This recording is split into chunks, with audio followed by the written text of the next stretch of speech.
This is Paranormal Skeptic Academy, using critical thinking and scientific evidence to analyze your favorite ghost hunting shows. You'll never view them the same again. You have been warned.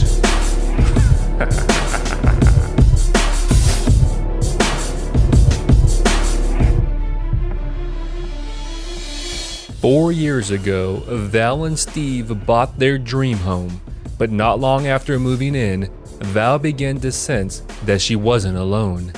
Feeling that she can't enjoy her new home and move forward, she contacts the Paranormal Home Inspectors for help. This is Paranormal Skeptic Academy.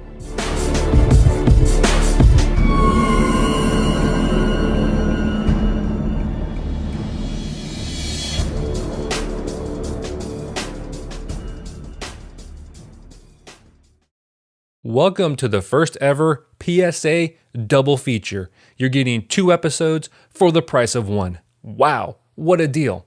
We are presented with a unique opportunity because we can review and compare 2 different paranormal reality shows that use the same footage.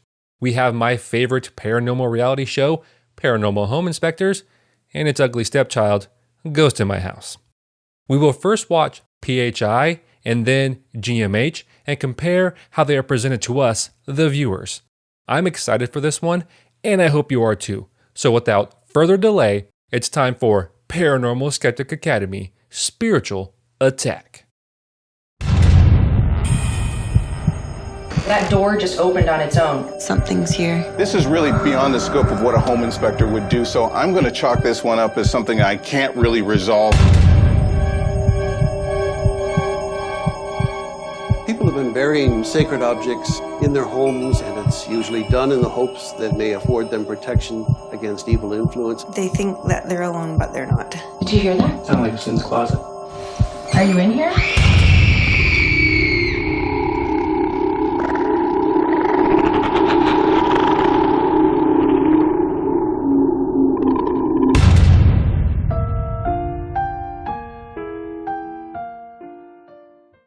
Case file 0398. Location, Caldone, Canada. Home built in 1978. Activity reported, numerous unexplained phenomena. This is the backdrop for this episode of Paranormal Home Inspectors.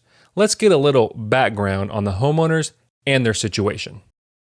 4 years ago, Val and Steve bought their dream home, a sprawling custom-built bungalow. As soon as I walked in, I knew this was the home for me. It was perfect for the business, and the living quarters were separate. I love this house. I really love this house. But not long after moving in, Val started to feel uneasy, sensing she was not alone. I feel like somebody's walking with me all the time in the house. I have spoken to my husband, Steve, and he brushed it off. There's nothing weird here. My wife, maybe. I've had family members here that started to feel things. They see it, I don't. They feel it, I don't. It was then when I started to realize that there definitely is something in the home. Coincidence. I wanted to take up the carpet. I wanted to paint. I have been here 4 years and haven't done any of it for the simple reason I wasn't sure if I was able to stay in the home. Feeling that she could not enjoy her new home and move forward, Val contacted the Paranormal Home Inspectors team for help. Feelings. All about the feelings. But Steve is pretty awesome. Nothing weird in this house. Maybe my wife. They say they feel something. I don't. And the award for the most skeptical person in a paranormal reality show goes to Steve. We are introduced to the team, which you all should be familiar with, but really only one person matters, and that's Brian. Michelle meets with Val and Steve as they go over what's been happening in their home. So can you tell me what's been going on in the house? When I come down the hallway, I always feel a brushing. It would be like somebody blowing on the side of me. Anything else? Late at night, while I'm sitting in my office, I started to notice noises, like somebody is checking the door to see if it's locked. So I'd look, and there would be nobody. Steve and I, had both gone to bed early. We both jumped out of the bed. Did you hear that? Yeah. It felt like the ceiling had come down and crashed. I got up, I looked, there was nothing. Okay. I have 2 closets. I always make sure those closet doors are closed. And one night, my mother, she got up and walked right into that door. That door cannot swing open on its own. It has magnets, and it's a heavy door. When I've gone into that main bathroom, I always feel like I'm being watched. I have a very unusual feeling when I'm in this tub. In one of my bedrooms, there has been many times where I know I've shut it off and I've come back down the hallway and that closet light's on.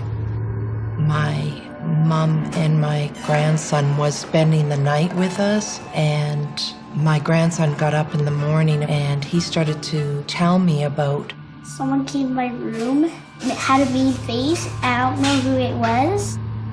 About an hour and a half later, my mother had awoken and she said, "Did Kevin give you a hard time?" And I said, "No." "Why?" And she said, "Well, I seen you go into his room." "Val?"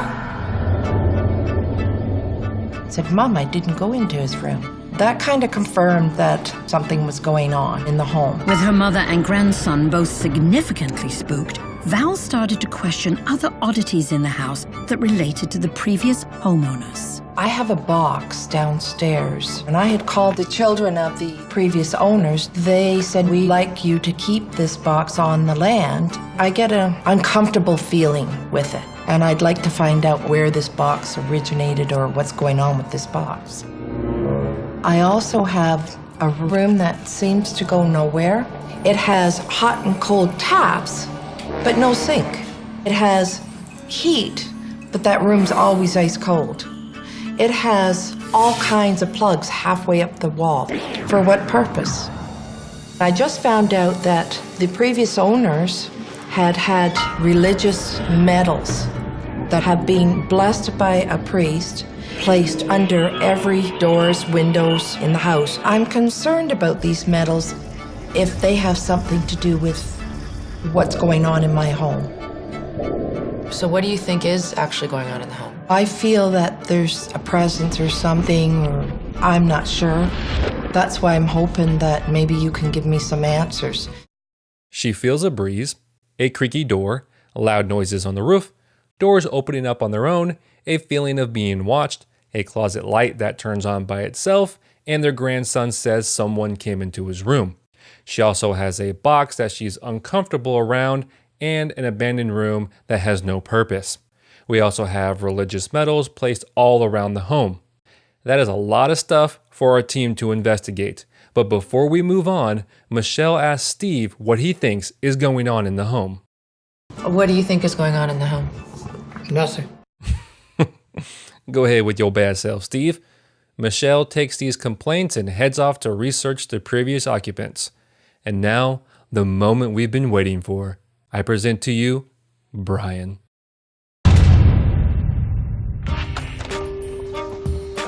All right, very nicely decorated. The first place we're going to start is in this hallway.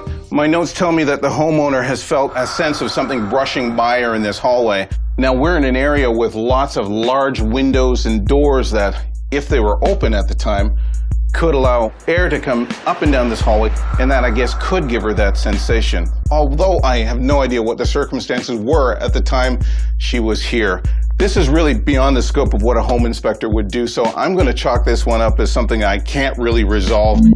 Now, in here, the homeowner suggested that when she's taking a bath, she gets a sense that somebody's watching her. Now, I'm looking around and we've got mirrors that can cast shadows, and we've got a glass enclosure. Now, there's no doubt that being inside this glass enclosure, having a bath, could make someone feel quite claustrophobic. I mean, look there's no room to even move in here. Gosh, I've got to open the door. When I went inside that glass enclosure, I even felt claustrophobic and a little bit weird. So it's no wonder the homeowner, when she uses that tub and that bathroom, might feel a little bit uneasy herself. He can't resolve the cross breeze because he doesn't have enough details to make a conclusion. Wow, if only paranormal investigators could be that honest. He also chalks up the uneasy feeling as just that, an uneasy feeling, not evidence of the paranormal. Michelle has finished her research of the home and found out that it was built by the original owners. They did pass away in the home, and this part was stressed to us. and the children sold the home to our current homeowners. But Michelle isn't done yet. She wants to get to the bottom of these artifacts left behind and that mysterious box. People have been burying sacred objects and images of gods and saints and medallions in their homes and under doorways and in windows for thousands of years. And it's usually done in the hopes that may afford them protection against evil influences and bring blessings on those who dwell in the house. These objects do not have any power in and of themselves. The previous owners had left the box. I get an uncomfortable feeling with it. Sometimes boxes like this exist in houses that would have had deeds in them, that sort of thing. A lot of people who were traditionalists keep that particular box in the house it belongs to. Looks like it's plywood underneath this. It's not antique. With some of Val's questions answered, Michelle moves on to do research of the surrounding area. So it's just superstition. Got it. Nice how the priest said they don't hold any special powers. That's refreshing. They then find out that the antique box was not an antique, but just a decorative deed box. Since Michelle strikes out with the religious artifacts in the box, she widens her search to the surrounding area, which means she's desperate to find anything that could be tied to this house to explain the paranormal. We finally return to Brian as he's finishing up his inspection. Home Inspector Brian Daly continues his inspection of the property. Okay, in this hallway, apparently this closet door opens on its own. It's Physics 101 and air pressure. You close one door, the other one opens. They're only held on by magnets. Okay, master bedroom. The homeowners were lying in bed here and one night heard a very loud crash. One thing we did notice on our exterior inspection was that there's a very large pine tree right in the corner of the building just outside of the bedroom window.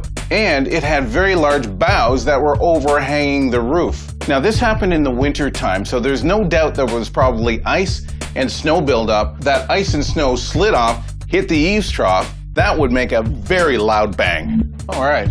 In this room, closet light apparently turns on by itself. So the first thing we're going to do is turn it on and make sure that the fixture is nice and tight. So that seems to be okay. Next we'll check the switch and yeah, well here's the problem right here. We've got a worn light switch, which would suggest that it needs to be replaced. We'll check that one off our list for now, but while we're here, there is something else.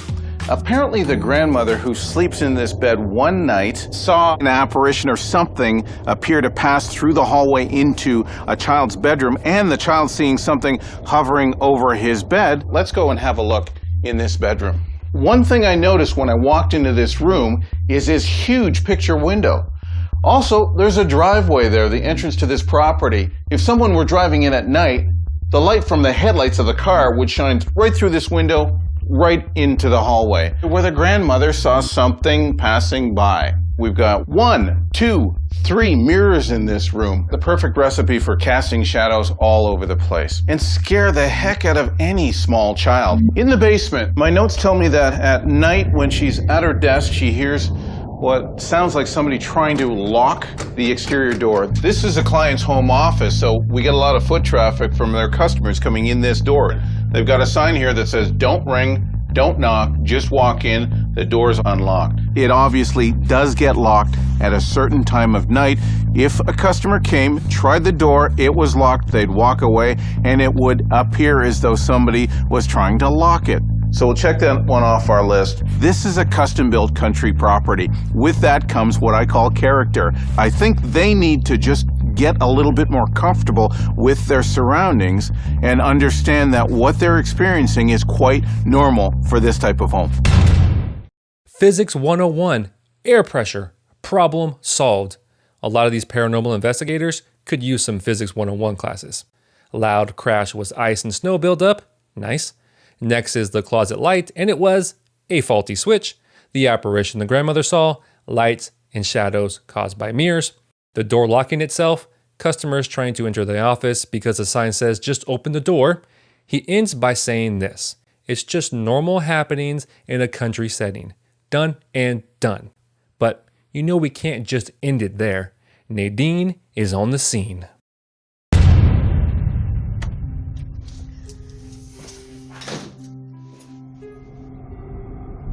Nadine immediately gets a physical reaction upon entering the house. I'm sensing some pain in my left side. Heaviness, boom, right in here, taking my breath away. So there's some energy now, some spirit kind of moving in. It's a female spirit. Okay, another male figure just came in, partner.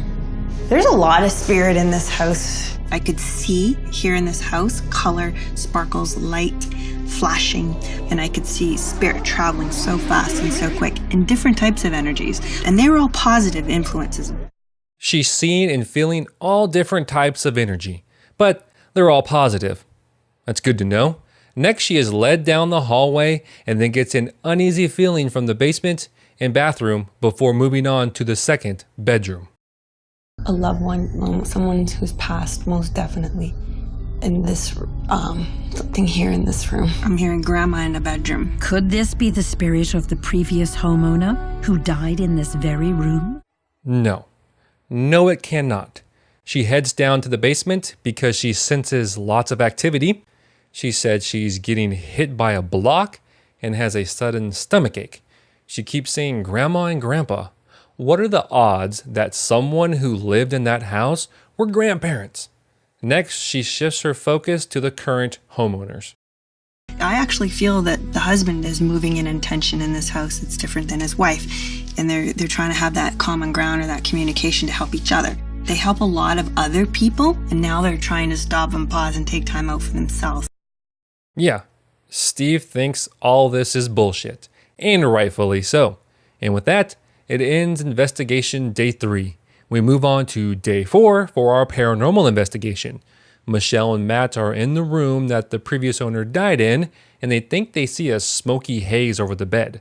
They think they hear a tapping sound coming from the closet, and then a breathing noise. They open the closet door and find nothing. On their way to the basement, this happens. Let's go in the basement. Do you have something to tell us? Who jiggles the doorknob at night? Whoa, that door just opened on its own. That light just went off. There was some kind of light in here and it just went off. It just went off. Who's in this house? Does anybody have anything to say? Is there somebody in here? It was the same door that Brian mentioned had a latching problem, and they didn't show the lights going off or even a light that was on. That ends the investigation, and now it's time for the evidence review and homeowner briefing. First up, Brian. Val, Steve, we conducted a complete multi-level inspection of your home. Our certified home inspector, Brian, these were his findings. The homeowner feeling something brush past her in the hallway. I'm going to chalk this one up as something I can't really resolve. The homeowner feels like somebody's watching her in the main floor bathroom. That bathroom has lots of mirrors. There is lots of reflection. I think it's just a sense of foreboding that she's got. The linen closet door opening by itself. You close one door, the other one opens. The homeowner's hearing a loud noise outside their bedroom. There's a large tree, the long branches overhanging the roof. Ice, snow, a little bit of warmth caused a slide.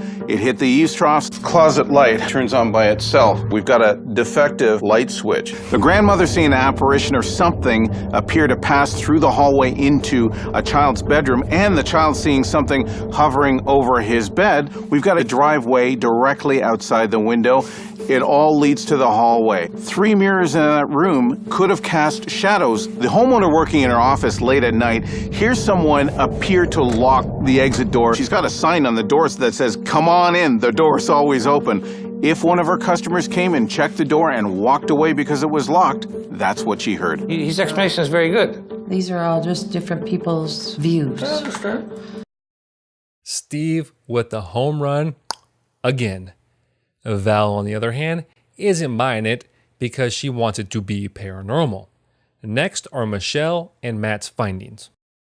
Is it just me, or are you seeing a haze developing? Yeah, it's definitely right around the bed. Did you hear that? Sound like it's in the closet. Every few minutes, the atmosphere in here changes. I'm finding hot, cold, hot, cold. I'm getting like goosebumps a little bit. That's what I was feeling as well. I've never seen anything, but you feel it. Okay. Yep, your personal subjective experience and feelings. The mantra of paranormal investigators everywhere, with a few exceptions. Lastly, we have Nadine. Nadine, our intuitive healer. These were her findings. There's some energy now, some spirit kind of moving in. It's a female spirit. Another male figure just came in. There's a lot of spirit in this house. Lots of activity down in the basement. Something is down there that holds its anxiety there. They think that they're alone, but they're not. I'm overwhelmed. It's like somebody believes me. She's the first that can actually say what I feel in this house. The look on Steve's face says it all. Priceless. But Val seems convinced, and she got what she wanted. Someone to validate her feelings, even though there is no evidence to what she's been experiencing. Michelle then goes on to tell Val and Steve about the religious artifacts, the mysterious room which Brian identifies as a cantina or wine cellar, and the cheap deed box. Are you ready for a shocker? Well, hold on to your seats. It's about to get real up in here. So in conclusion, based on my investigation and Brian's investigation, there's really no concrete evidence that there is paranormal activity in this home. Right. Awesome. Perfect. Just stop right there, please. But she has to continue on. Now, that being said, though, Nadine sensed the presence of two spirits. I'm hearing Grandma in the bedroom. Every time I get a pressure, is Grandma, Grandpa. And she believes that they're the spirits of the previous owner and the builder of this house. Nadine feels that these spirits are not here to harm you. Okay. We hope our investigation has provided you with some answers. Really? You just said there is no evidence for the paranormal, and then go on and say because Nadine felt something, there is evidence of spirits in this house? Unbelievable. All right, cheeky British lady, take us home. A few months after our paranormal inspection, Val has made some decisions. I'm feeling a lot more comfortable with the house. I am going to do some renovations, and I'm going to start making the home ours instead of the past. I'm very happy to have had the paranormal investigators come into my home. It has taken such a load off my shoulders. We are definitely staying.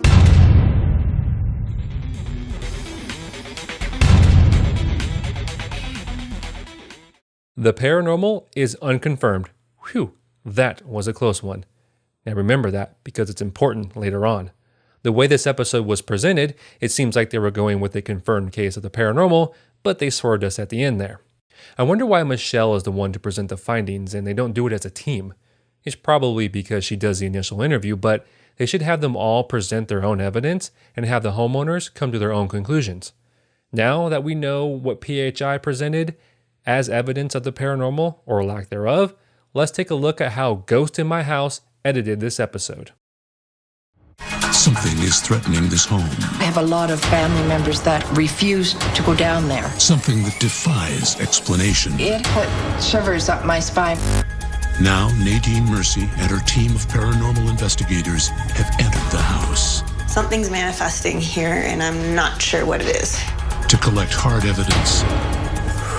I'm hearing like a breathing noise coming from there. Are you in here? And ghostly messages. Oh, there's the pain in the shoulder again. There's Grandma. In order to find out what's terrorizing this house. They think that they're alone, but they're not. Nadine's team?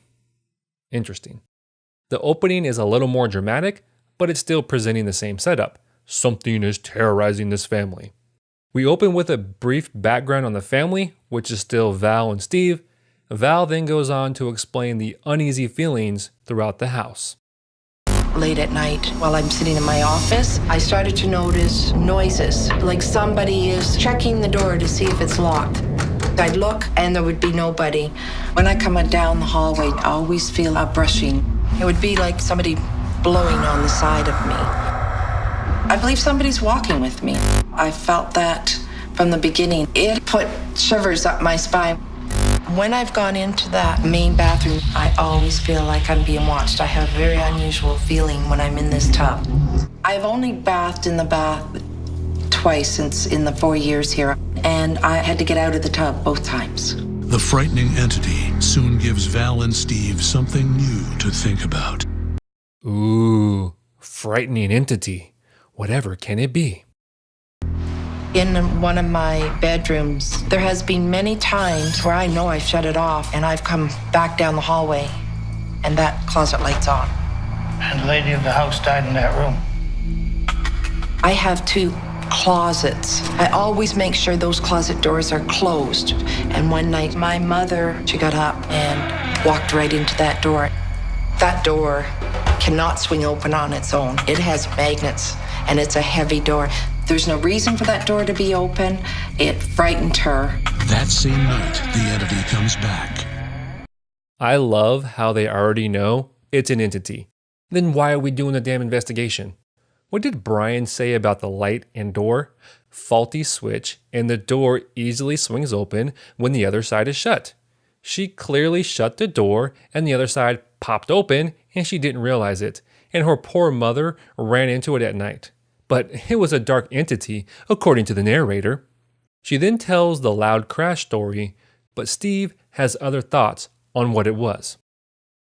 There's probably ice falling off the roof. I believe my husband, Steve, doesn't really believe in what's going on in the house as I do. He doesn't feel what I feel. I haven't noticed anything happening. There's nothing weird here. My wife, maybe. At least they kept that in. I'll take Steve over no Brian any day. Of course, I still prefer Brian. At least they kept one skeptical person in the show. But Steve may be having second thoughts. I believe he doesn't want to deal with it. There's an answer for everything as far as I'm concerned. Steve soon reconsiders his skepticism when his grandson is threatened. Really? She tells the story of the ghostly encounter with her mother and grandson. Let's see if Steve changes his tune. If it was just Val, I'd say okay, but there's a 4-year-old involved and my mother-in-law, so there must be something to it. I don't know. With Steve on board, Val tries to unravel the secrets of the house by looking more closely at some of its eerie features. Yeah, Steve is clearly on board. Stupid. Next, they follow up with the mysterious room and how people won't go down there. They mention the gaudy deed box. Val says she contacted the previous owners and that they said the box wants to stay there, as if the box told them it didn't want to leave. Finally, she mentions the religious artifacts under all the windows and doors and wonders if they're there for keeping out evil. All jokes aside, Val is starting to actually question her own sanity. Val is lost. The house has her questioning her own sanity. Once I started to notice things going on, I started feeling like maybe there was something mentally wrong with me. That's why I'm hoping that maybe you can give me some answers. I am sure they will in no way reinforce the notion of the paranormal. One thing I did notice was that they never showed who she was talking to. In the PHI version, she was being interviewed by Michelle, but in this version, it's Nadine's show, and she is referred to as a psychic and not an intuitive healer. It doesn't matter what they call her, it's all BS anyway. Before the team arrives, they say this. An earlier inspection found no natural causes for the phenomena. Now, Michelle and Matt go in for the night, armed with night vision cameras, heat sensors, and motion detectors, on the hunt for paranormal activity. Liar! The early inspection, which was Brian, explained everything using natural explanations. Shame. Shame on you, TV show. In this version, we start with the paranormal investigation. In the PHI version, Nadine did her walkthrough first, and then Michelle and Matt did their thing. Can you turn the light on? Did you hear that? Sound like it's in the closet. I'm hearing like a breathing noise coming from there. Are you in here? Do you have something to say? Oh, for crying out loud. That breathing is so staged. And of course, it had nothing to say, and then they mention a haze over the bed before heading to other rooms. They are out in the hallway, and Michelle mentions the back door, or some other door, opening on its own, and then the mysterious light that shut off on its own happens. They head down to the basement, and that ends the investigation. But before we go, the narrator says this. Michelle's seen enough to know there's paranormal activity here. She heads to the local archives to find out more about the strange history of this house. Wait a minute. Did he say Michelle knows there's paranormal activity here? Liar, I caught you again. In the PHI version, Michelle tells this to the homeowners. So in conclusion, based on my investigation and Brian's investigation, there's really no concrete evidence that there is paranormal activity in this home. Right. Okay, glad to know I wasn't just imagining that. See how manipulative they are with the editing? But have no fear because Nadine is here. She has been given no knowledge of the owners nor the events alleged to have taken place in the home. Before she even arrives to the house, in the car on the way up, she already has a cramp in her stomach, and pulling into the driveway, she says she has hit a wall and then burst through it. She's in the kitchen and gets a feeling of a great-grandmother and another older male. Those two spirits move on, and she heads into the hallway. They moved. Now they left here and they moved over into the dining room. So I'm just going to continue walking in the house. Something's manifesting here, and I'm not sure what it is. Again, another pit right in my stomach right here. They think that they're alone, but they're not. We're always here. I'm getting that message and permission to move on. Luckily for her, she was in the bathroom when she got that pit in her stomach. Next, she heads to the bedroom that has the closet with the malfunctioning light switch. She mentions grandma again and a 6-year-old boy. Does she mean the grandson, who was 4? She makes her way to the mysterious room downstairs and is still harping on grandparents and family. And if you needed any more reason not to take her seriously, she says this. I'm hearing geo frequency in the earth. And I'm seeing a vision of like a hill over here, and there's a fault line. I just gotta clap, clap, clap. Geofrequency in the earth? The is she talking about? Being pushed out of that room and back upstairs, she starts having back pain, and her angels tell her that it's all real, and she's hearing 3 cracks? It's not the homeowner who's losing her grip on sanity, it's Nadine. She heads back downstairs and confronts the furnace, and she actually says something I agree with. No doubt in my mind that energy is being transferred through the furnace. Yes, heat energy. It's kind of what a furnace does. Back upstairs, and she runs into another block. There was a reason she was led this way, and that reason is the strange box, which we've already established is a cheap deed box. Wood, but it's not a wood burning fireplace, but is a unique storage place. I'm hearing the word special, father,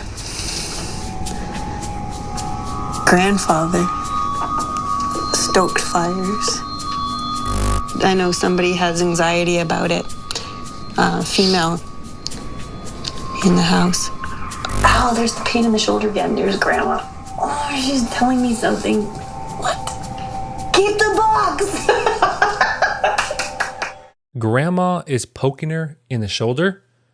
Are you sure it's grandma and not grandpa? Amazing how she connects the anxiety of the home with the box. She's so excited, but that moment is short-lived because according to the narrator, dark energy swarms her again, and it's more back and stomach pain. She says there's lots and lots of spirits in the house, but where is this negative force coming from? The negative force is coming into the basement from somewhere else, and Nadine thinks she knows where. The negative energy lies in the fault lines of this property, underneath the ground, and seeping up into the house and possibly in that back room. I'm hearing yes. Door slamming, bang, bang, bang, bang, bang. Apparitions, they're saying yes, apparitions. A woman's face, they see a woman's face. A boy. There's a lot of spirit in this house. I get a stomach ache again.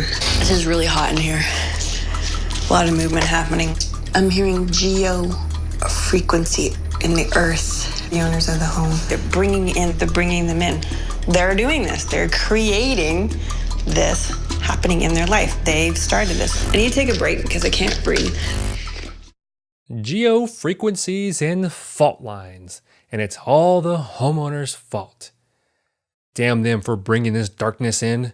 Nadine has seen enough and hightails it out of there. Michelle has finished her research, and it's time to reveal the results. At the archives, Michelle discovered that this house was built over the ruins of a much older home, whose owner died in his kitchen. The couple who built this newer house also died at home a year before Val and Steve moved in. But what about the troubling artifacts they left behind? Michelle spoke to local experts. Well now, that's new information. The current home was built over the ruins of another home, and therefore ghost. They next mention the religious artifacts, and the priest says the same thing as in the PHI version. And they have a local antiques enthusiast check out the box.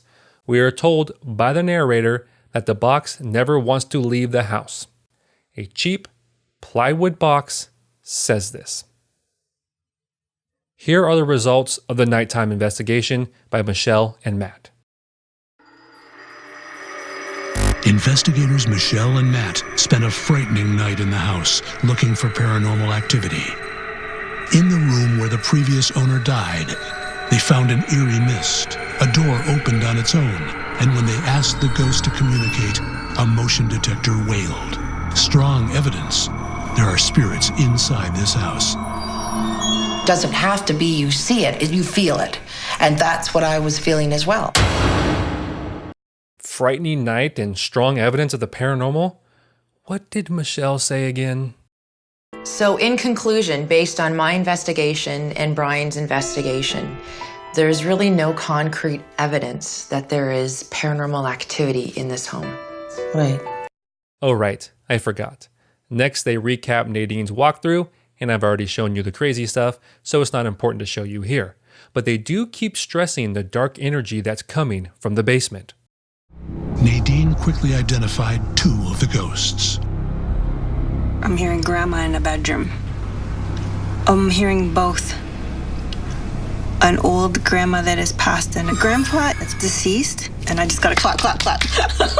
But those are not the same dark forces at work in the room Val fears most.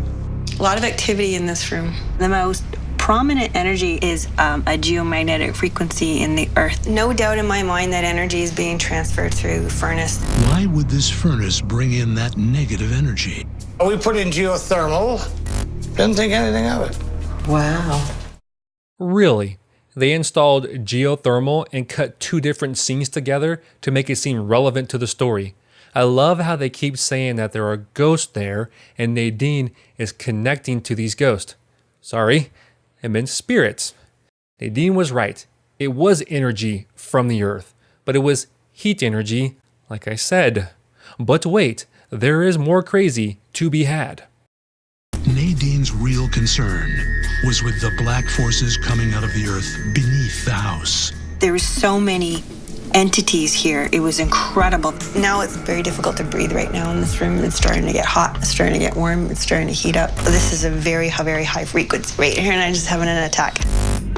The spirits under the house have the power to do great damage. Overwhelming. That kind of energy can cause tremendous amount of distrust in a family. I'm overwhelmed. It's like somebody believes me.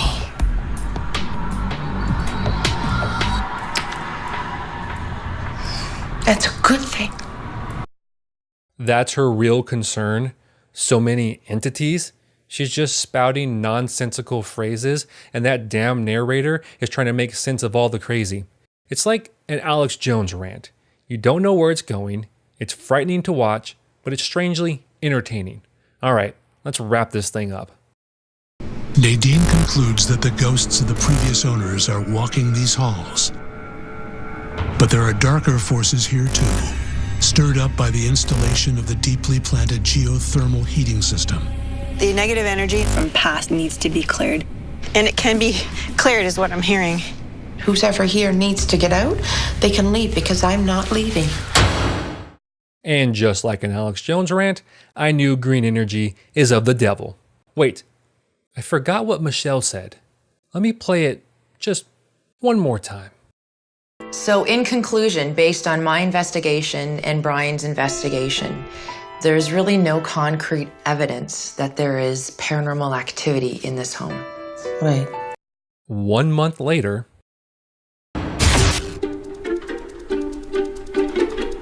a month after the investigation, Val has the confidence to move forward and reclaim her home from the ghosts. I'm very happy to have had the paranormal investigators come into my home. It has taken such a load off my shoulders. I feel like now that I'm not alone, that somebody does feel what I feel.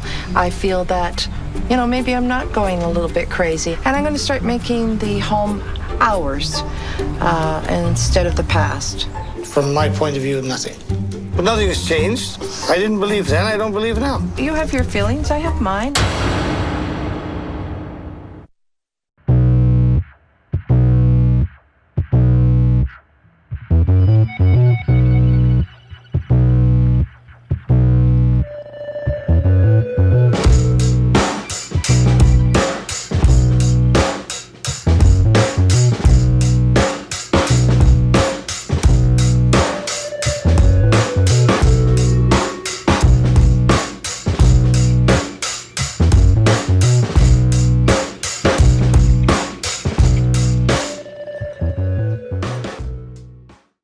and Steve hammers it home again.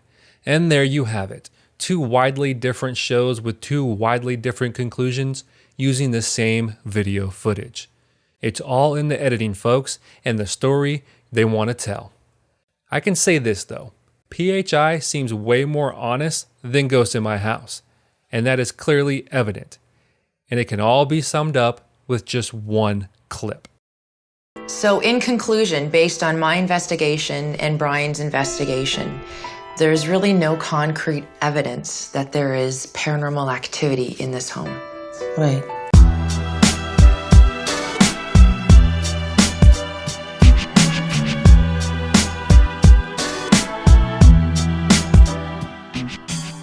Thank you for listening to another episode of Paranormal Skeptic Academy. If you like what I do, please leave me a review on iTunes and Stitcher. If you want to support the show financially and receive extra content on a monthly basis, you can sign up to be a member starting at $1 a month at patreon.com/PSA or at paranormalskepticacademy.com/registration. Like the Facebook page at facebook.com/paranormalskepticacademy. Follow me on Twitter at cweb619 and subscribe to the YouTube channel at youtube.com/pskepticacademy for full video versions of each episode. Also, you can download each member-only bonus episode for $1 at paranormalskepticacademy.com under downloads. Thank you for listening to Paranormal Skeptic Academy, schooling your favorite paranormal investigators.